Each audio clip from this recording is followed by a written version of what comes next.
Hi guys, this is Daniel Alexander Cannon here on The Supernatural Show, the show that is not for entertainment purposes.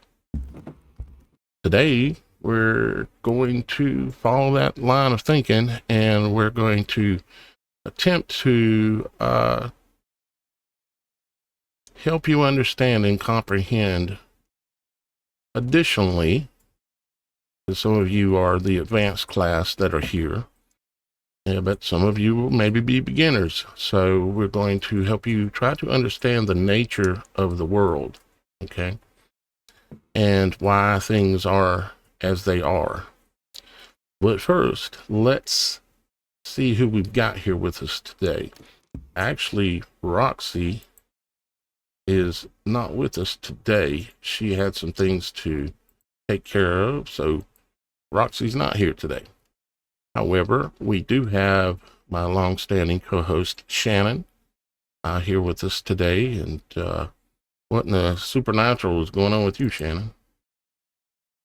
I am in the process of cleansing my house, getting out clutter, getting rid of excess stuff, and getting things clean, getting my house in order so the chaos outside is not within. You mean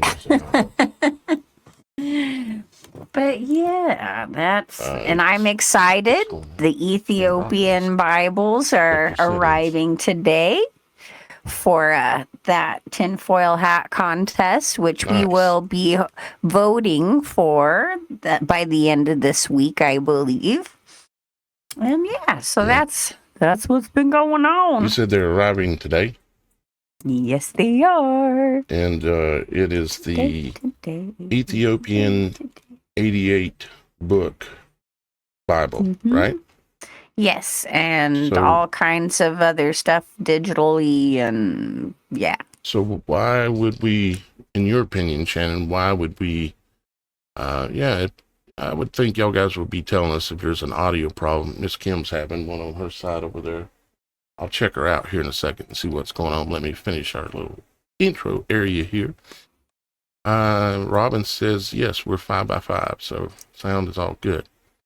So, but I was going to ask you, why would someone want to, in your opinion, want access to the 88 book Bible instead of the 66 canonized Bull Bible that was released by the Catholic Church via King James? Well, two reasons. I chose the Ethiopian Bible with the full 88 books in it was because it has been untouched by certain powers that be throughout history. The Ethiopians have preserved everything the way it was written, the way it should be. And that way, I personally have a huge collection of Bibles from different time periods, Bibles different, what do you call it? Translation versions, all of that kind of stuff. And having this Bible is really awesome to compare and contrast where things had been changed and what the true meaning is behind that scripture. So it is an amazing tool for you to really actually understand God's word because it's preserved and untouched. Nice. Yeah, I think that I have a concern with the fact that they chose, knowing what I know about the Catholic Church.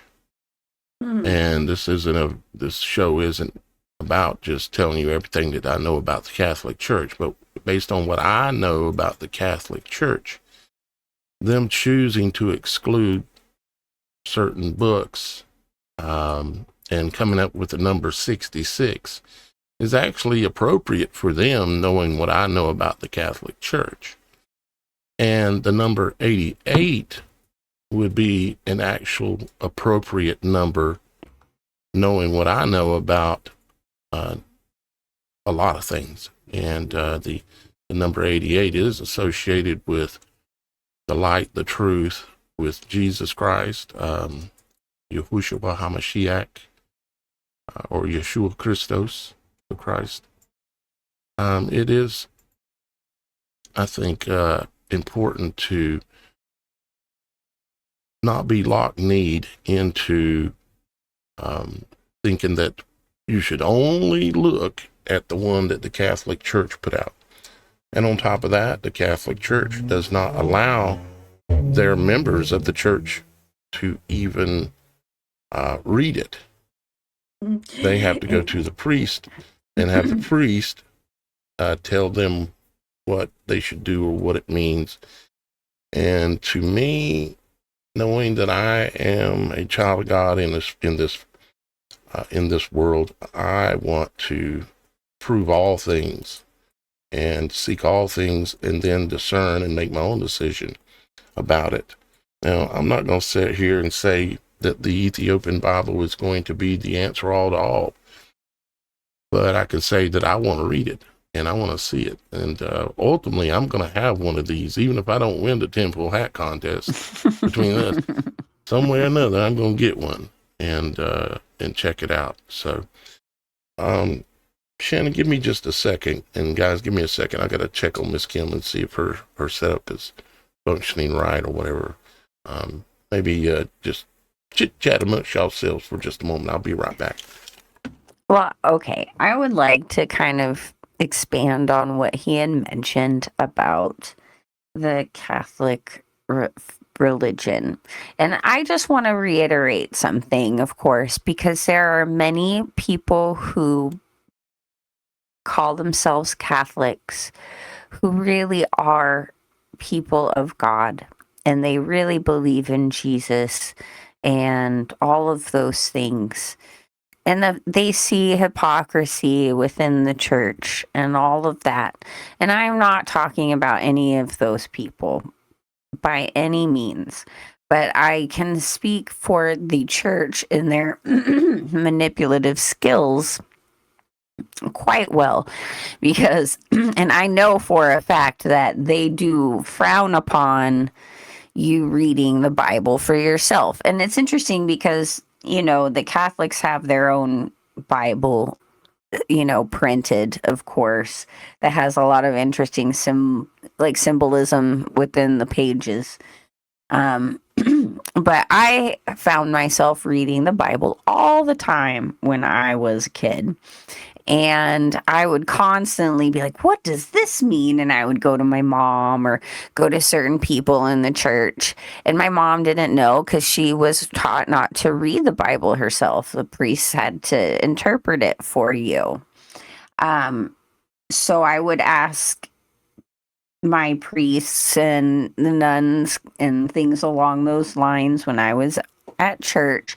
And they all got very upset with me and would tell me, well, this is exactly why you need to have the priest interpret this for you, because you don't understand, and this is why you're asking questions. And I got reprimanded and told I needed to go to confession and do all my rosary prayers and all of that kind of stuff, just because I had questions, because I read the Bible myself.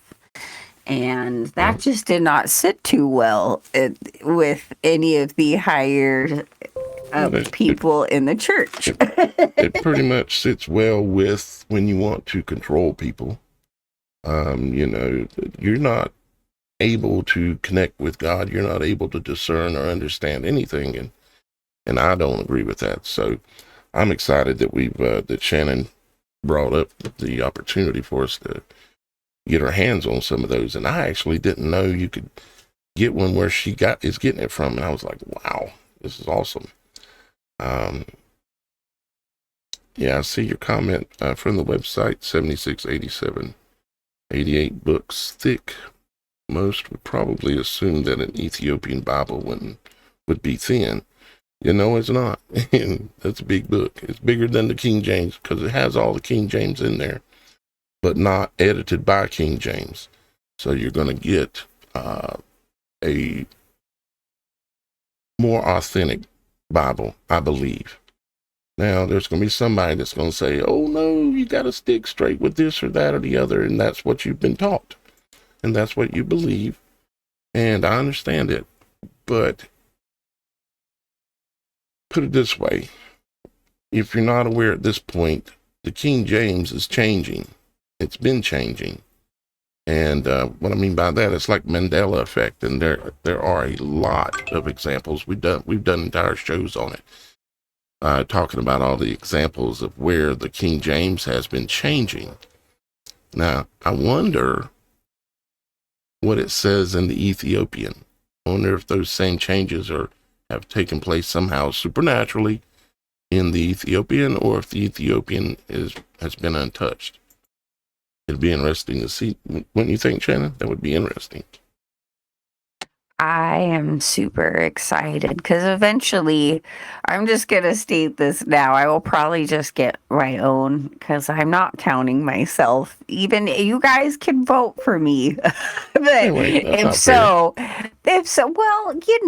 I wanted to be able to, I wanted the competition to keep on keeping on. Yeah. With all of us in the network. So, being that we're not going to start voting until this Friday, because I took the whole weekend off. I didn't do any website, do anything, basically nothing. I did a little talking via chat with the gang, but nobody, nothing, no work. So I didn't have things ready for us today, and I've got to have a really solid method for us to be able to vote. But what this does is this is going to give y'all guys just a few more days if you want to get your stuff submitted on the website. All you got to do is go on there and TheSupernatural.Show and look for where it says the tinfoil hat contest. It's still on there at the moment. So you got just a little bit longer. And visitor 7687, the Book of Enoch is in the 88 Ethiopian, along with all the other ones that were left out, So let's see. Of course, like I said, Shannon's here, Miss Kim's here, like as you guys know. And is it working? It still ain't working? Give me just one more second, Shannon, if you can help me out. I'll be right back. So, guys, I hope that everything is going well with you guys today. I have been doing a lot of research on different types of resources and old recipes and video links to put up on the website. It may take me a week to get things all prepared, but I just wanted to make sure that there is a resource for anybody who are looking for recipes that they can do with little means, or holistic type medicines that you can make at home yourself, things along those lines, different ideas and survival tips, those kinds of things, so you guys have access to that for as long as everything is up and running with the internet. So you can be prepared and prepare your family for anything that may come our way. And that, that's kind of important. Something I'd like to note that a lot of us have been studying and waiting and feeling like we were in that last generation in these end times.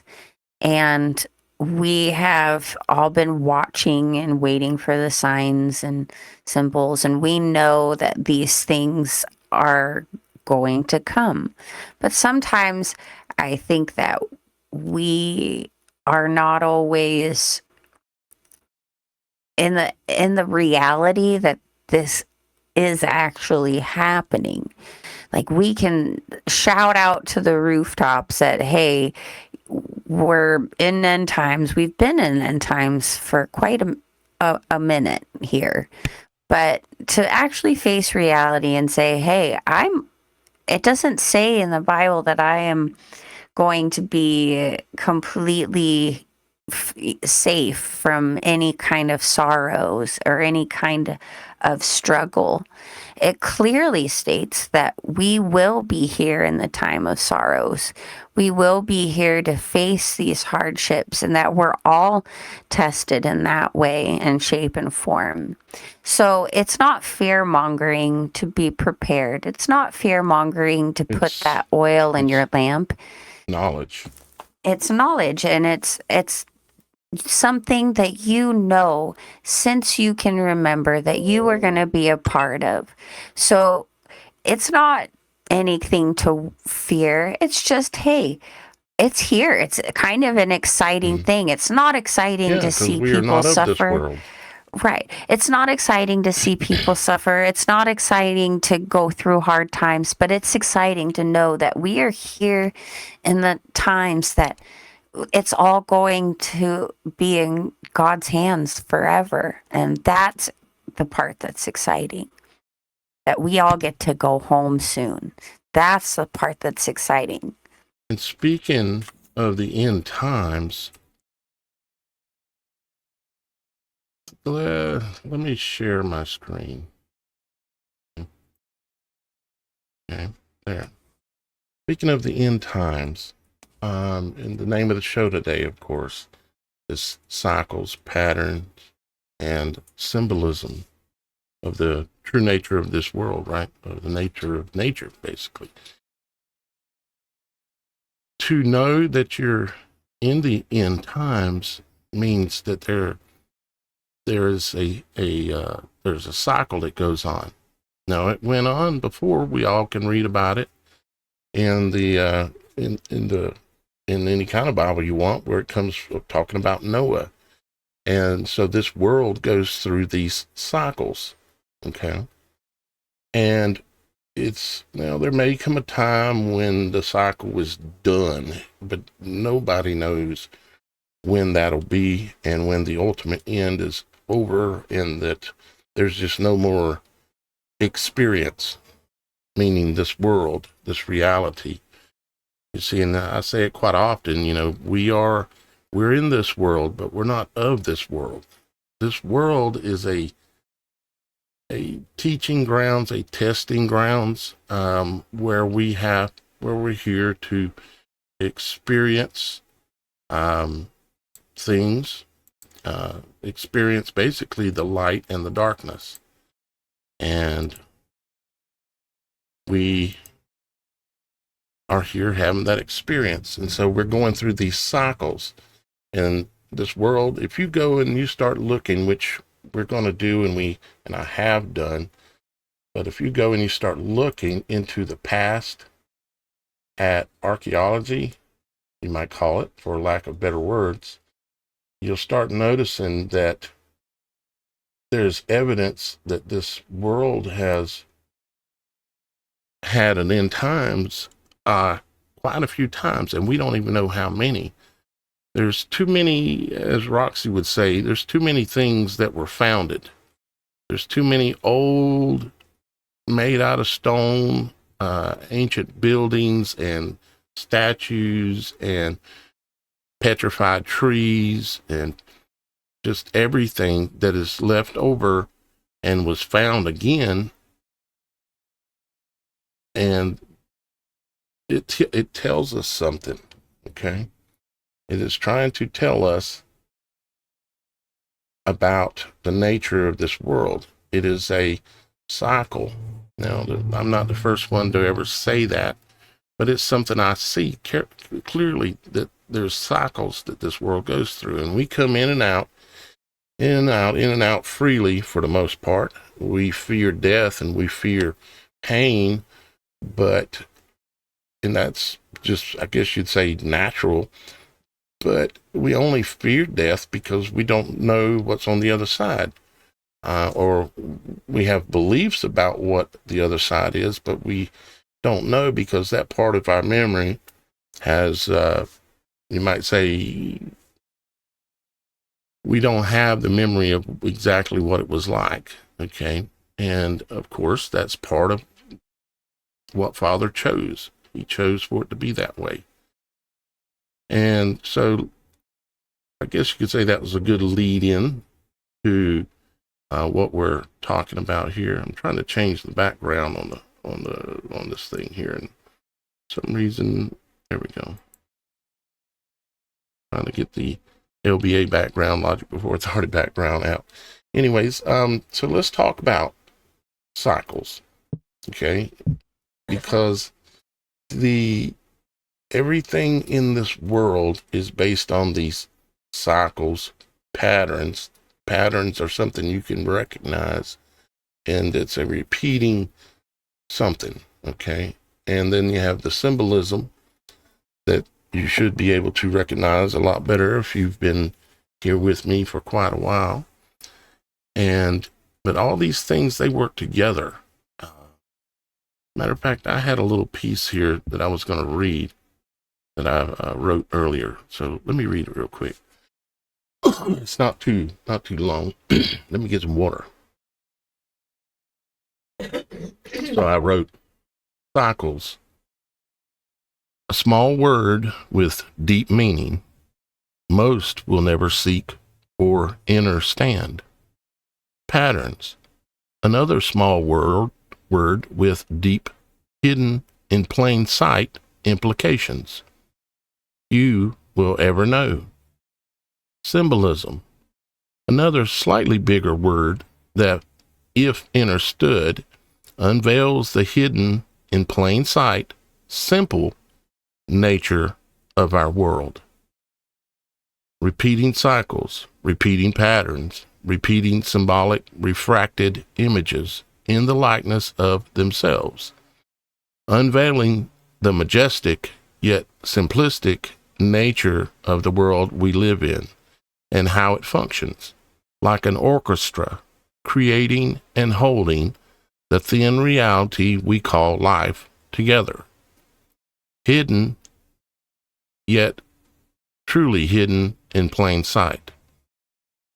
The cycles, patterns, and symbolism are all written upon our flesh, like an owner's manual, yet one that few ever read.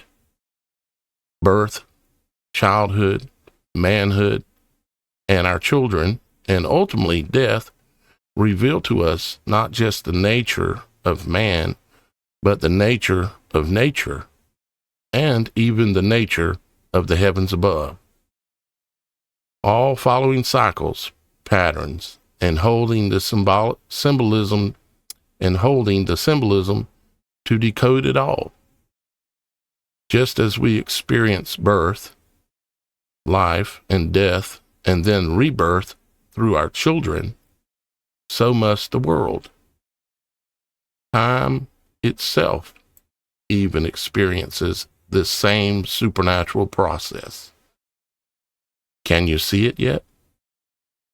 If you cannot, welcome to the Supernatural Show,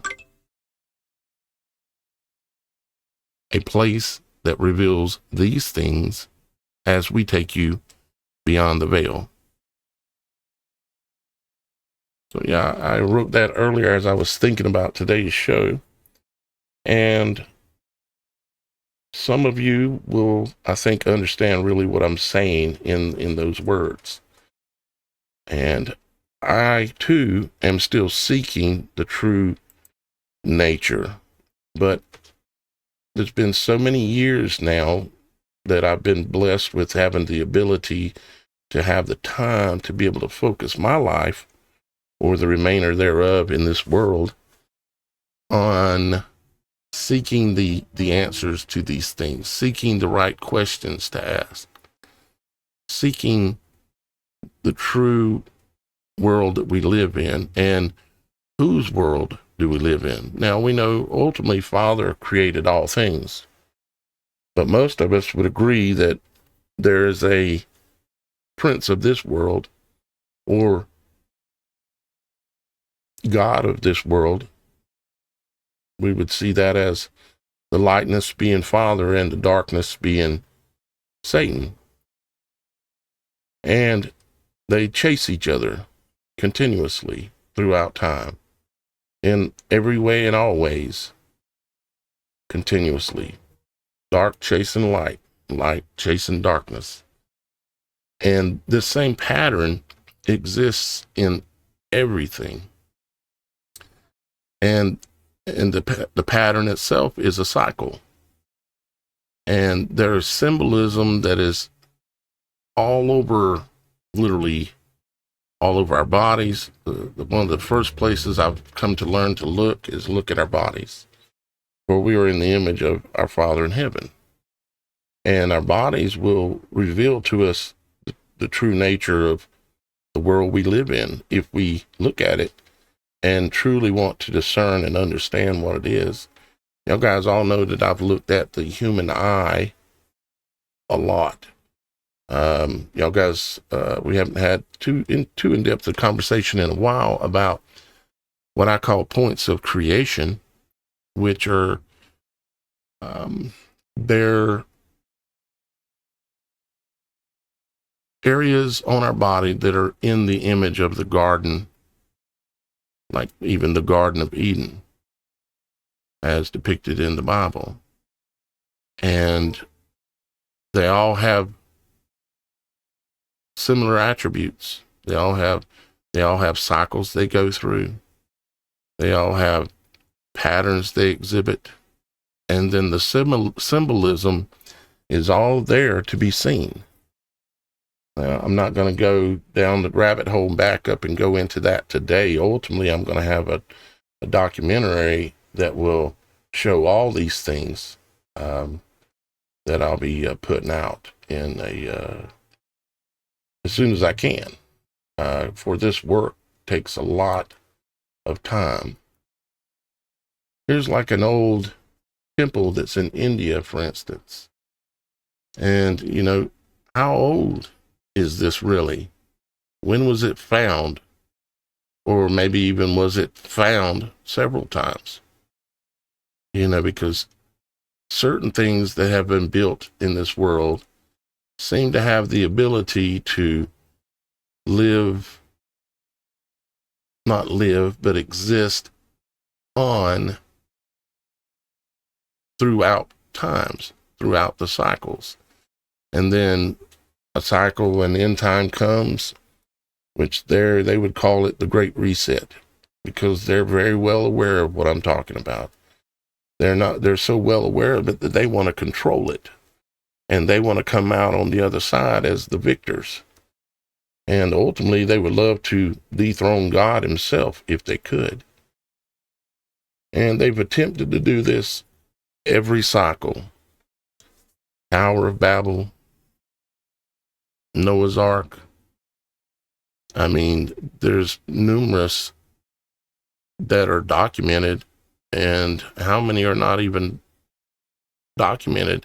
Or if they're documented, we don't have the documents, because there are places like the Vatican that will hide everything they can because they don't want us to figure out exactly what I'm trying to figure out and share it with everybody.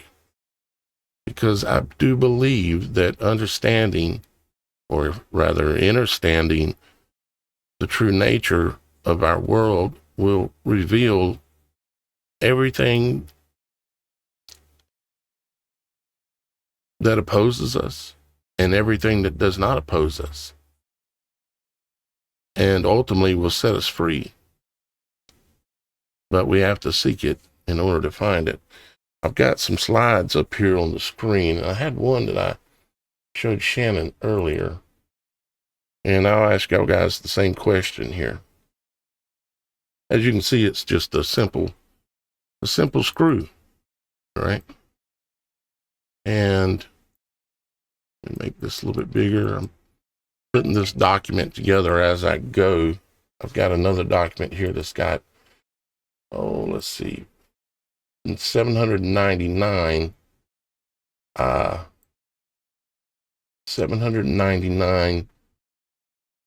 pages, or slides, you might say. And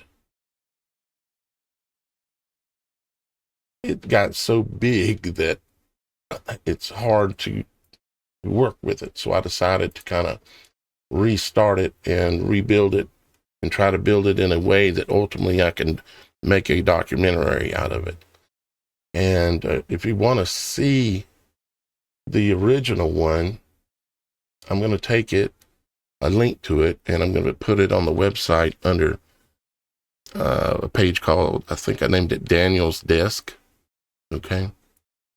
So I think it's under the homepage button, and it drops down and gives you different pages. I think it's called Daniel's Desk, and I'll put it in there. It'll probably take me a few minutes after the show to get it on there, but you'll be able to look at this entire 799 slides and even make comments on the side so that way I'll see them if you have a thought or whatever. But let's talk about something simple and see what we can figure out about it. I literally just thought about this right before we were going live. And I thought, let's try to go real simple and see if we can learn something from it. So I asked Shannon before the show, and I told her to hold the answer. I said, why am I showing a screw? Knowing what the topic and stuff is. Why am I showing you a screw? Why is the simple screw designed as it is? And there's no wrong answer, Shannon. So you're not on the super test here, but you got any thoughts?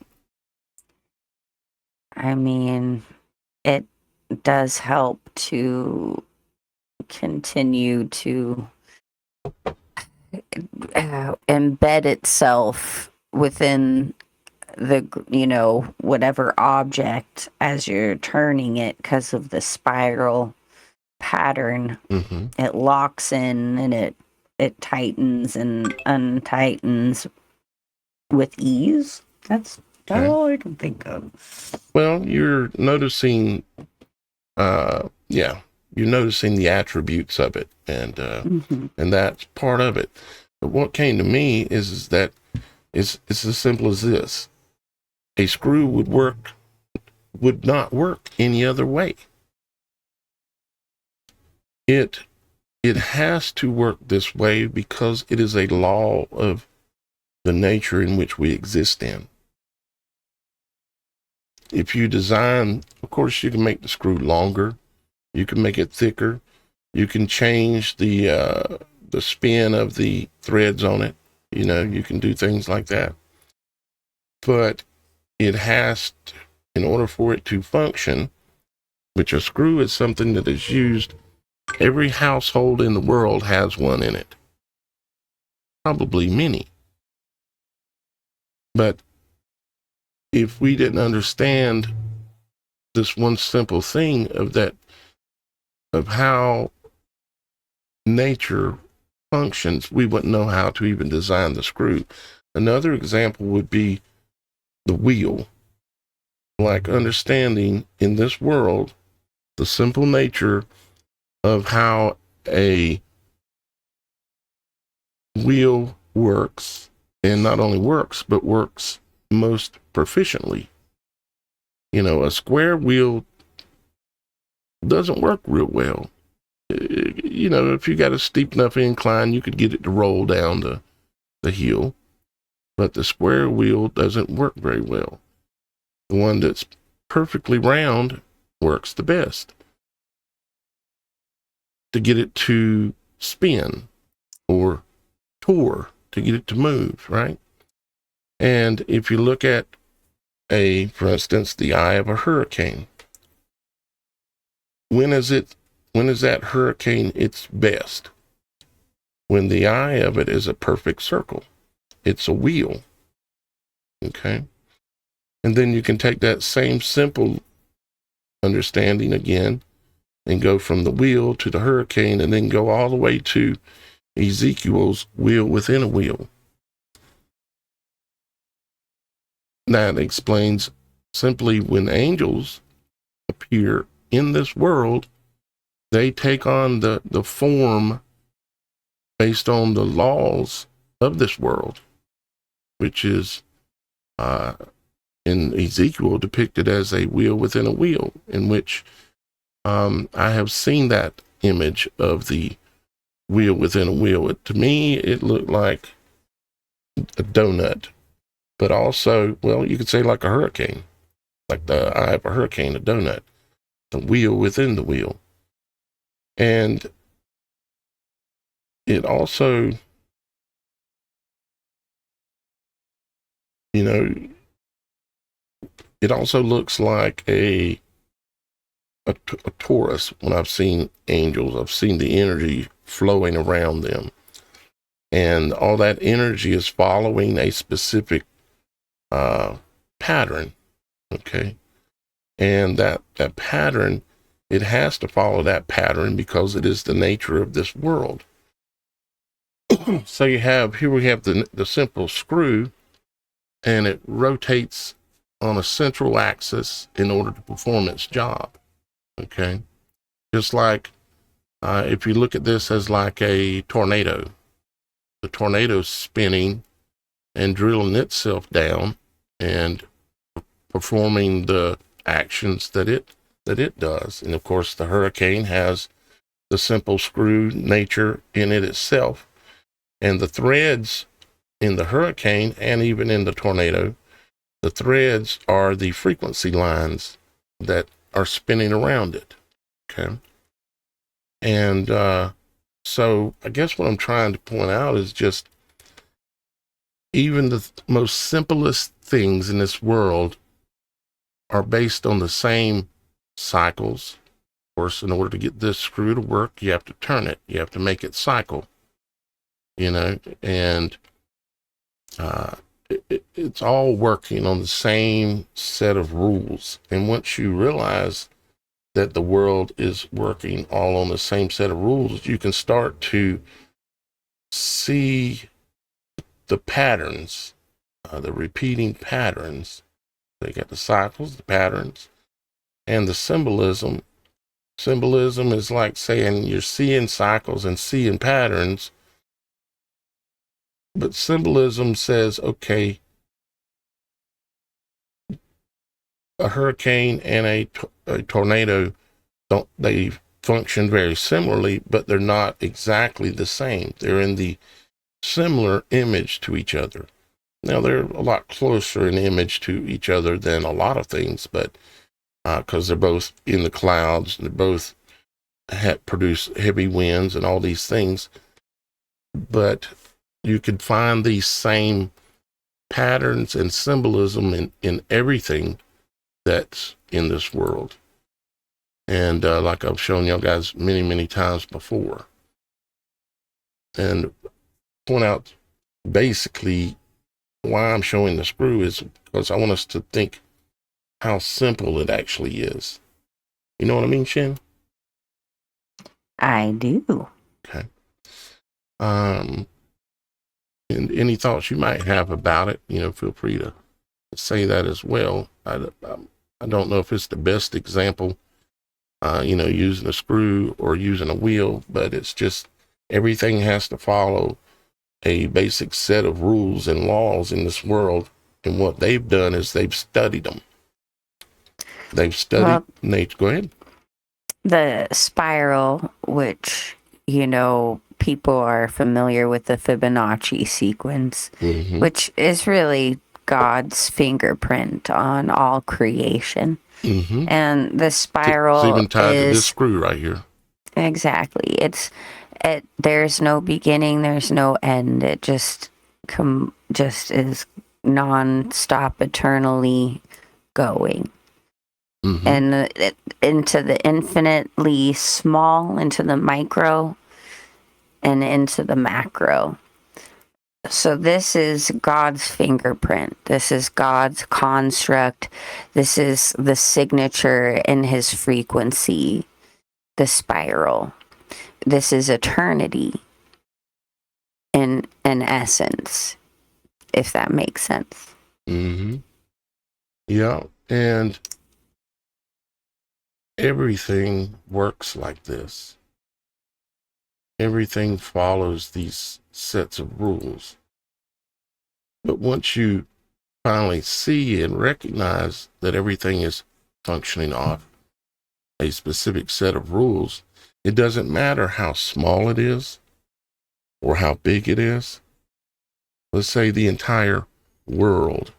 And as most of y'all guys know, I spell it WHIRLED because I believe that's the true spelling, but they changed the spelling in order to deceive us. They went with the other spelling. But there's a reason why in the churches, like your Catholic basilicas, and see, even the word Catholic has to do with the word cathode, which cathode has to do with the image that you're looking at here. Cathode has to do with the natural flow of energy. The natural flow of energy is studying that is how they invented the cathode. Flow of energy, flow of frequency, And I guess I just wanted to kind of back up and look at things in a more simple manner in case we've left some people behind, I guess. Plus, this is a subject that I'm just enamored with, as you know, Shannon, as everybody knows, because I want to understand. It's like, even if you take the pyramid and you say, okay, well, why was it designed like that? What was the purpose? Well, it had to do with energy and the natural flow of energy, for sure, because these are energetic, basically generators made out of stone. And understanding these things will reveal the true nature of our world. And ultimately, that's where we want to go. And I want to go. I want to know the truth about the hidden things that they don't tell us. Why do they not teach us about this in school? Why do they pretend and tell us we live on a grain of sand that's spinning at 666 or traveling at 666,000 miles an hour, and it's spinning at 2,000 miles an hour at the equator? And why do they tell us all these deceptions? Why do they not tell us about the giant ancient trees of old that were absolutely massive, gigantic, beyond even your ability to really realize how big some of them were? Why do they hide these things? That's why I'm looking for the answers, is because I want to know why they hide it from us. Why they don't tell us the truth. I like to say, why is this got spirals written all on this rock here? This rock that's obviously probably thousands and thousands of years old. Why did some man or whoever from thousands of years ago carve out these spirals on the rock? It shows it spiraling in on itself and then spiraling that back out on itself. And it's in front of a portal or a doorway, which is symbolism, again, of course, for a doorway. Why did they take so much time to carve this temple in India out of stone, out of the mountainside, which is petrified tree in most cases, or in a lot of cases, petrified ancient trees?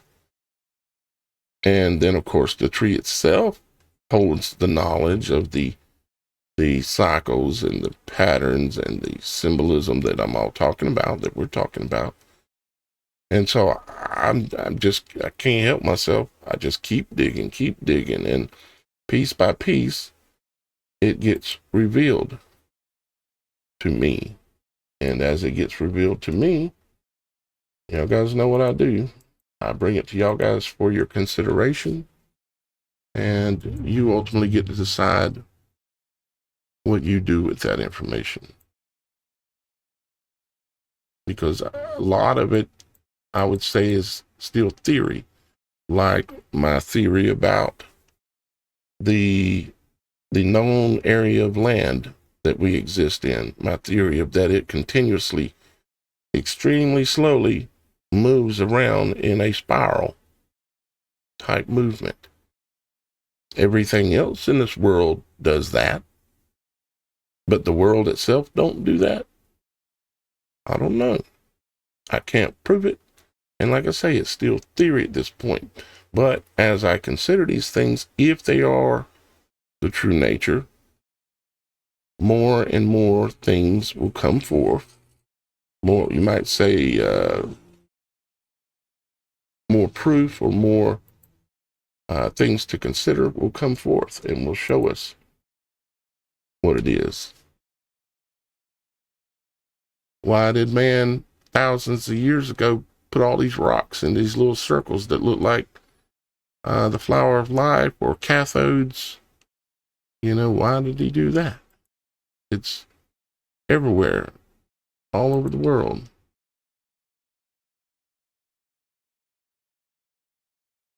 All these old, really old structures. And we all know that that wasn't built 100 years ago or 200 years ago. Or how about that one? How many cycles have there been since this was carved into stone? And then you have to realize, again, the true nature of it's not just carved into what we consider to be stone, it's carved into the remains of the tree, the ancient trees. And there's an ultimate discernment to be had when it comes to the tree itself that is in the image of everything we're talking about and have been talking about for quite a long time. So for me, part of it is good because it's like, okay, yeah, we're in the end times, but we've been here before. I don't know if I specifically, my spirit has been here before. I couldn't say it because I don't know. I sometimes suspect a few things because of the knowledge that I have, and some things that just blow my mind, like finding out my great-great-great-great-grandfather, Daniel Alexander Cannon, that was his name, and his brother's name was the exact name of my brother, amazingly enough, but like 200 and some years ago, lived in Charleston, which is about 45-minute drive from here, and his house is still standing, and the symbolism he incorporated into the house shows that he had interest or knowledge in the things that we're talking about here today, like cycles and patterns and spirals and symbolism. It's all over that house. And amazingly, it's the only house left in that area of Charleston because it's all been redeveloped and it's all medical centers and just a bunch of garbage, really. But yeah, I'm on one of those rolls where I keep right on talking, ain't I, Shannon? Okay. Hang on here just a second. It's all good. Hey, Leaf, you're live on the Supernatural Show. Oh, is that right? Yep, you're live. Very good. Tell everybody hello. They can hear you. Hello, everybody. What's the topic? What's the topic? Cycles, patterns, and symbolism. The true nature of something like the true nature of nature, something along those lines. You know how I like to talk about that kind of stuff. Very good, very good. Who was it who said when people understand symbols, it's like unlock the universe or something to that effect? Mm-hmm. I forget who had something like that. I don't know. I probably just said it about 10 minutes ago, as a matter of fact. Yep, I pretty much did. It's true. Yeah, it's true. Exactly. Once you understand the true nature of the world that you exist in and the reality that we're in, you unlock everything. That might have been something Tesla said. I don't know. But yeah, I think that was good. Yeah. Yeah. Well, I'm glad you decided to be a guest. You want to hang around and talk some more, or you want me to give you a call back? No, I'll hang around for a minute. let's bounce around some subjects. All right. So, let's see. What you got on my your favorites? Go ahead. I'm all about Tartaria. That's one of my favorite studies. I mean, I've kind of studied that for the last couple of years, and I haven't advanced, 1 inch. I mean, as far as like understanding it, but it is a real thing as far as I'm concerned. Yeah. And it ties in with a lot of other hidden stuff there. The name of it, Tartaria, is very interesting to me. It seems to be tied very closely phonetically with the word Tor, like Taurus, like tear. You basically only one letter off of saying the word Tor, and then it says Tartaria or Tartarius, according to which word you look at when you look it up stuff. And then the us, of course, is a like a word that has a syllable that has to do with the word like Taurus, us, and so I don't know that that's directly tied to it, but anyways. Yeah, I mean, you were one of the first people who in my studies, you came up with the idea of the torus shape, and that's what's going on. And I mean, now that's almost like common. You hear it a lot. We'll say a lot now, but everybody thought I was crazy when I first started talking about it. Yeah, you were the first there. You were the first, and it actually makes sense, because talking about repeating cycles. You've got the Fibonacci and the shells, of course, and then everything actually ends up being in this Fibonacci, sequence and shape and pattern, flowers and plants and everything fractal. That ties in with the torus also. That we're in the torus field. I've seen it where it's like that we as individuals are essentially a torus field. Or absolutely energy field. Absolutely. So who else is chatting in here? Well, we're live on 10 platforms right now, and Shannon, one of my co-hosts, is here with me, and Miss Kim's here with me, and so we're just doing the normal live show on Mondays, and apparently you weren't watching, but that's okay. You can call me directly, so why watch it, huh? Call up and be on the show. Well, there you go. Well, you're having an effect, you know what I mean? You are old school. I think we were trying to backdate how long we've known each other, and I used to watch your videos before the big YouTube purge, Well, I think you said you remembered me talking about the sinkhole. Yeah, the sinkhole. It's so funny how these things come and then they go. Like it was this sinkhole epidemic every week. It was a sinkhole story. Mm-hmm. And I never, we were talking about that in Louisiana. They had those salt mines. Yeah, the salt domes that caved in. That was one of the big, huge sinkholes that caught my attention. I'm like, what is going on here? It was when I really literally started out, and that's been about 16 years ago, something like that. So, in other words, you've been with me for 16 years. Me and Leaf is a really good brother of mine, and we've been, I think we've been talking one-to-one now for probably close to 10 years, pretty close to it. Yeah, something like that. He calls me up all the time and says, "Oh, Danny boy, the times are turning for you."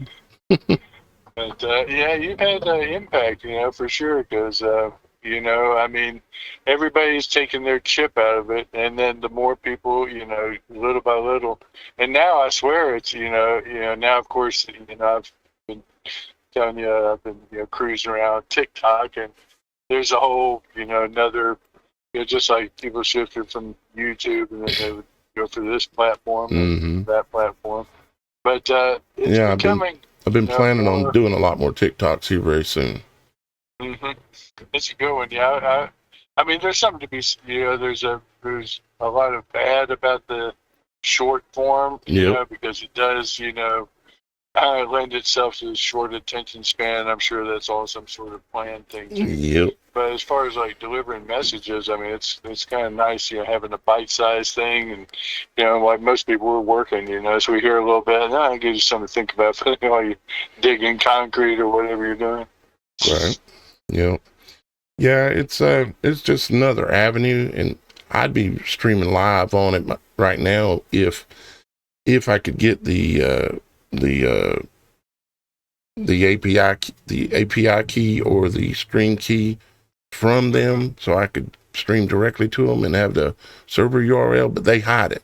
They want you to use their software, and you can't just add it in. Like, I'm live on 10 platforms right now, like 2 different YouTube channels, Right. Facebook, Rumble, Kick.com, Odyssey, 10 of them. And I'd like to be doing that one, but they still hiding it for some reason where you can't get to it. Well, I mean, it kind of makes sense from a competitive standpoint. I guess they want to drive people to their platform, which is it's understandable. Yeah, I want to guess. share. Probably not good, but it is understandable. Mm-hmm. Yeah. What do you think about copper? I've seen a lot of these copper bracelets. I've always heard about copper, and that's a good thing.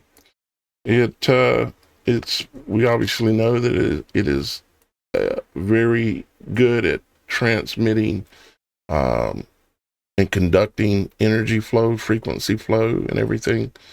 So if you understood why you were using it, maybe whether you're putting it on your wrist or where you're using it, because the Egyptians, they used to put it around their neck. They'd have a winding, some of them would have a winding of copper that was around their neck, and they believe it increased their energy in their head and give them a higher level of existence somehow. And there may be some truth to that, but I think if you was to go out in public these days with copper winding around your neck, you'd definitely be called a loony. And, but, who cares about that at this point anyways? I'm already a loony. You a loony too, ain't you? Oh, yeah. Oh, certified. Sounds like the cops. I got my certification. Do you? Right. But speaking of Egyptians just bouncing around, what do you think about the whole Egyptian ruins in the Grand Canyon there? That's a good one too. Well, I've done quite a bit of studying on that from there, and also up in where the Mississippi and I think it's the Ohio River or something come together. It's right there in Illinois.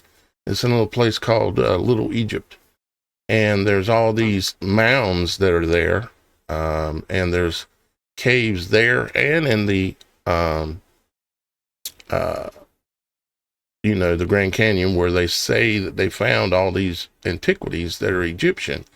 It made me start thinking, well, if that's the case, it probably means that in a previous cycle that the United States was actually the center of, at one point, the United States was actually the center of the Egyptian bloodline. Because if you look at what we call the American Indians, those Indians, strangely enough, actually look like Egyptians.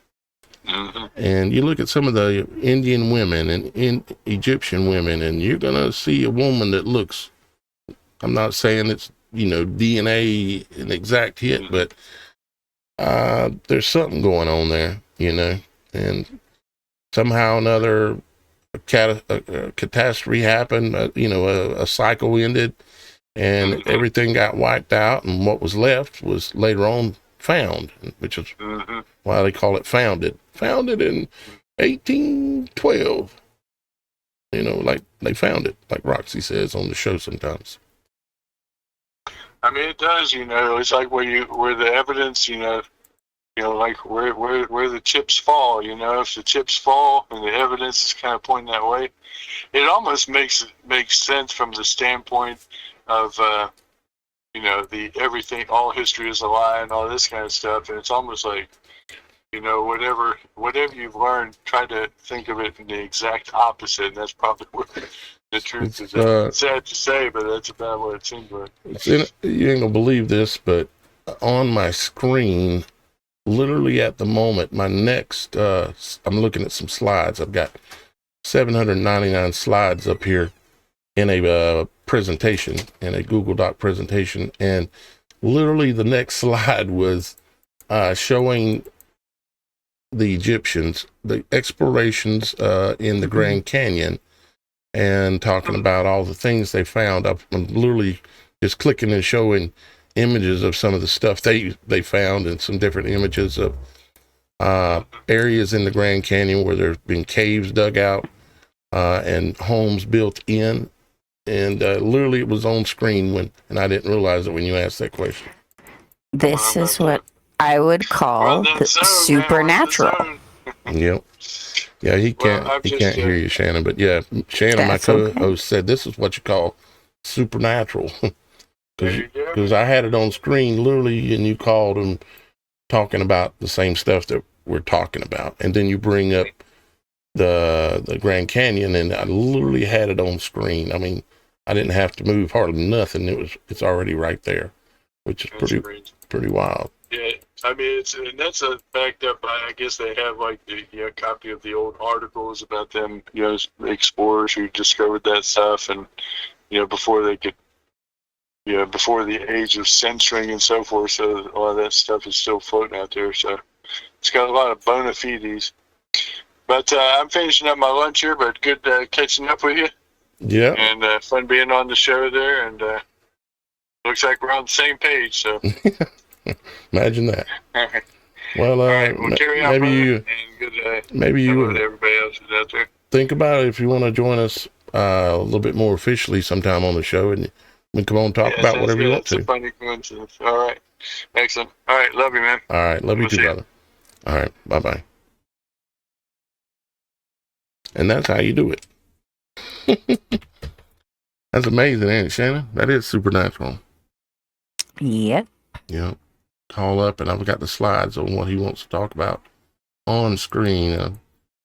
There's a number of different people that over time they kind of stick, and Leaf, he's one of those ones that stuck, and I know him well enough to know I can answer the phone while I'm live, and he'll have something cool to talk about. Just so you know, that's one of my kitty's names is Leaf or Leif. Oh yeah, Leaf. Yeah. Uh-huh. We have Leif or Leaf and Normans. Like, how Scandinavian can you get? My kids named them, but Mm-hmm. I see you on the website. They're talking about Canada and such. Well, let's see here. See if there's, because I wanted to look at antiquity and understand these cycles and what it teaches us, and how other human beings have been noticing these cycles and all these things throughout time anymore, for thousands of years. Obviously, I'm not the first one, but I want to be with the access that we have due to the internet, as long as we can have it and do have it. There should be very little outside of the bounds of our capability, especially as we continue to grow the show and get people in all different countries. I know we have people in Central America and where the pyramids are at. We could possibly line up things like having somebody go there and give us a tour live, right on the show, and there or any place in the world, really. Because this is something I really wanted to do, was to get more boots on the ground, including us. Like, it would be really great to go to some of these places around in our areas of some, things that we want to film and have documented, and things along those lines, and have questions posed and open conversations, because there's a lot around me that I would love to do that with. And it just would be fun, and it gets you out. It gets you away from your everyday, out in nature, out somewhere different, and just living life. It's kind of a thing that we forgot to do sometimes. Right. Yep, exactly. And we're gonna be working towards that. Like right now, we're working towards, well, I can show you here. If anybody's watching internationally, which I'm sure there are, if you go on the website, you can go to right here under the homepage, you'll see International Super Team. And click on the International Super Team, and it's just a simple sign-up form where you're giving us permission to communicate with you in the country you're in. And if you're outside of the continental United States, meaning if you're in Canada or Alaska, Hawaii, or any place in the world, I would like to have permission for us, because I'm not going to be able to handle all of this, but us together as we grow our team will be able to. But we can communicate as to what really is going on, and we can do lives with the software we're using, especially if I get a new PC, or not if, when I get my new PC. It's just a matter of time. And we'll be able to do things like that, like have somebody at the Grand Canyon filming live, and being a guest on the show, showing what they're seeing at the Grand Canyon, or on top of a pyramid in Central America, or whatever we want to do for the purposes that we want to do it. There's nothing outside of what we could do.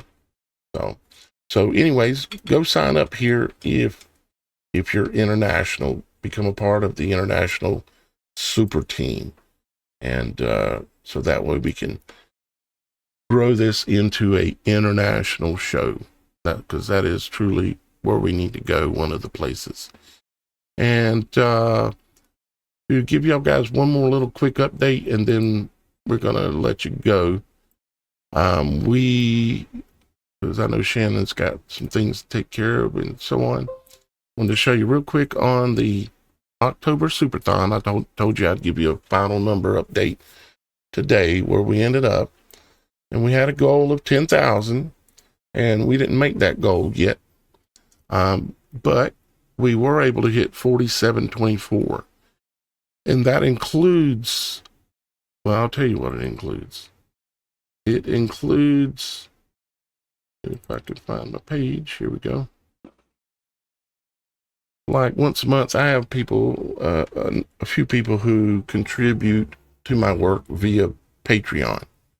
I also get a little bit of monetization that comes in from my YouTube. And I include all that in this, because it's all still because of y'all guys, especially the Patreon donations and even the YouTube monetization, it's because of y'all guys. So, but where we ended up at is, 4724. We had a few more people come in. We had Kimberly G, and that was her. She come back in again, and that was her fourth donation for the October Superthon. Then we had Brian H as well. Thank you, Brian. And then we had William F. Thank you, William. We had Robin W, just like Kimberly, came back in for a fourth donation. Thank you, Robin. Thank you, all of you. I mean, none of you had to do any of this, and I realize that. And I realize how blessed I am. Dennis D also made a second donation. Thank you, Dennis. And then we had Chris S made a second donation also. And then I included the funds that came in from Patreon. Some of you are probably familiar with that platform. And the funds that came in from there were $165.97. So I included all of that, every dime that come in the door from any way, shape, or form for October, and it equals 4724. And I am very grateful. And there's some things that are going to happen that are going to benefit y'all guys. I'm a when it comes to the tech and developing it, at the moment, I'm a one-man show, unless somebody out there wants to step in and help me because they know how to do this kind of stuff. If you do, contact me. You can contact me easily from the website. There's numerous ways. But with all that being said, it is about time to get out of here so Miss Shannon can take care of things that she's got going on in her life, called a family and multiple kids and a husband and dinner time and all kind of stuff. But thank you, Super Dave, Super Mike. I didn't mention y'all guys up front on the show. Thank you again. Super Dave was the first one in the chat. Bam! I'm like, man, that man is on the ball. If you don't know, Super Dave has his own channel on YouTube. It's called Super Dave 44. It's all one word. Check out Super Dave 44. And Shannon has her new channel also that's called Children of the Most High. And then Roxy, she has The Roxy Files. The Roxy Files. All on YouTube. And she also has TheRoxyFiles.com. Roxy will be back with us on Friday, I'm sure. She's trying to get her hands on a new place to live that'll work for her and her family better and be cheaper. So a little prayer for Roxy to help her get it. She deserves it. With that being said, I'm going to let Shannon have the final word, and then we're out of here. Well, everyone, if any of you haven't had a chance to talk to Jesus, Yeshua, however you call out to him, just tell him hi, that you love him, and have a conversation. And make sure that you give your loved ones as much love and attention as you can every day, because you never know if it's going to be your last. And yeah, I love you all, and just love one another. One of my favorite commandments, which kind of just, if you follow this one, a lot of other ones won't be broken, and that's to love thy neighbor as thyself. So love your neighbor, guys. And yeah, that was one of the simplest rules night that Christ gave us, was love thy neighbor as thyself. Yeah. If we all did that, we wouldn't have no problems in this world. Exactly. But, we're a bit off of that at the moment. Thank you, Shannon. Thank you, Miss Kim. Mm-hmm. And thank you, Roxy. Even though you weren't here, I know you contribute all the time. So thank you too. Thank you, Super Dave, Super Mike. And we'll see you Wednesday. Wednesday, we'll be going back on our normal pattern, Monday, Wednesday, Friday. Shannon and Roxy's shows are on Tuesdays and Thursdays. On the website, you can go there and you can take a look at the schedule if you want to, and get familiar with normally when we try to go. But we're a small team, so we don't always hit the times exactly, but we do the best we can. So with that, I love you. Father in heaven loves you. And we'll see you, Shannon will see you tomorrow, and I'll see you on Wednesday. Never know, I might pop in on some of their shows coming here soon too. Well, I was hoping Thursday we're going to pop in with mine, remember? Don't tell nobody. That's what I'm hoping. Don't tell nobody. But I want to, so that way you're locked in. Oh, Lord. Got me locked in now. Vacation didn't last long. We got to talk more about that natural man law. You know what I'm saying? Yep. The true nature of man. Yep. All right, sister. All right. We will talk to you. Ain't no tell. Might be 5 minutes. But for the rest of you guys, I'll see you on Thursday, if not sooner. Or, excuse me, Wednesday and Thursday. Wait a minute, now I'm back to 4 days again. Okay, I'll be all right. Love you. Bye-bye for now.